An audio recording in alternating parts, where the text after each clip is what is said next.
आज Doubtnut app download करें। Doubtnut पर अपने सभी गणित, रसायन विज्ञान, भौतिक विज्ञान और जीव विज्ञान के डाउट्स का करो सफाया। बस प्रश्न की फोटो खींचो, एक ही प्रश्न को क्रॉप करो और तुरंत वीडियो सोल्यूशन पाओ। अभी डाउनलोड करें।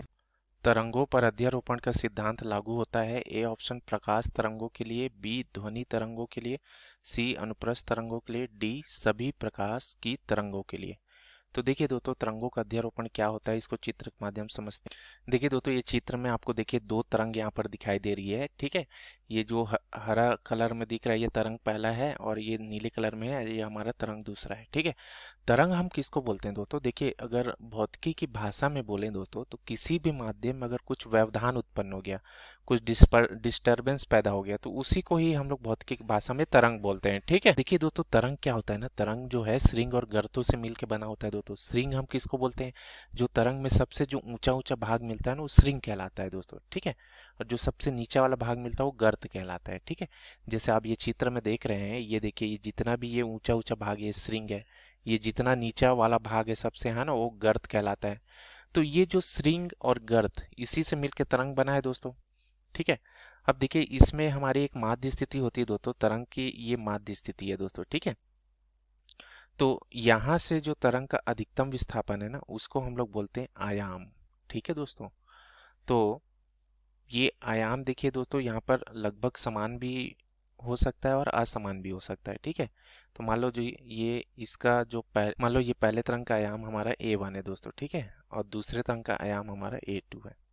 ठीक है, तो आयाम मतलब क्या होता है दोस्तों? माध्य स्थिति से जो अधिकतम विस्थापन हो रहा है तरंग का, ये y दिशा हमारा क्या है दोस्तों? विस्थापन को बताता है। ठीक है, और x दिशा यहाँ पर समय को बता रहा है दोस्तों। ठीक है, तो इसी को हम लोग आयाम बोलते हैं दोस्तों। ठीक है, अब देखिए यहाँ पर क्या होती है दोस्तों, कालांतर शब्द, ये जो इंग्लिश में फेज डिफरेंस बोलते हैं, ये क्या होता है?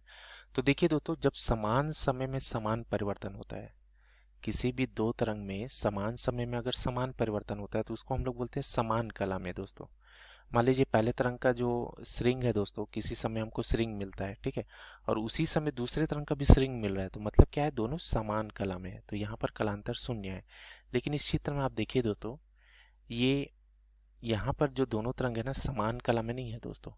देखिए कैसे समान कला में नहीं है। देखिए, ये जो पहला तरंग है, इसका जीरो जो है इस समय मिलता है यहाँ पर। ठीक है, ये माध्य स्थिति में आ गया, मतलब क्या है दोस्तों? शून्य विस्थापन है यहाँ पर। उसी समय जब हम दूसरा तरंग देखते हैं दोस्तों, तो दूसरा तरंग की स्थिति क्या है दोस्तों? यहाँ पर देखिए, इस बिंदु में इसका विस्थापन मिल रहा है कुछ, है ना, ऋणात्मक y दिशा में यहाँ विस्थापन है उसी समय। तो देखिए दोस्तों, समान समय में दोनों की स्थिति अलग अलग है दोनों तरंग के लिए।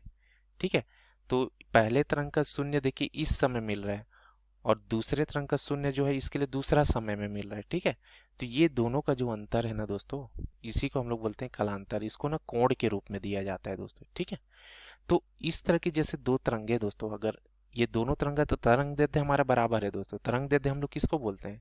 दो क्रमागत सिंगों के बीच की दूरी या फिर दो क्रमागत गर्तों के बीच की दूरी।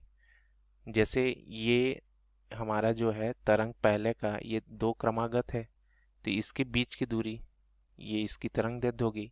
या अगर हम लोग श्रृंग लेना चाहेंगे तो श्रृंगों के, दो क्रमागत श्रृंगों के बीच की दूरी तरंग दैर्ध्य कहलाती है। तो जब दो समान तरंग दैर्ध्य वाली तरंग जो होती है दोस्तों, किसी बिंदु पर किसी माध्यम में एक ही दिशा में मिलती है दोस्तों, तो क्या होती है दोस्तों? एक दूसरे के ऊपर क्या हो जाती है? आरोपित हो जाती है। ठीक है, और इससे एक परिणामी तरंग बनता है दोस्तों।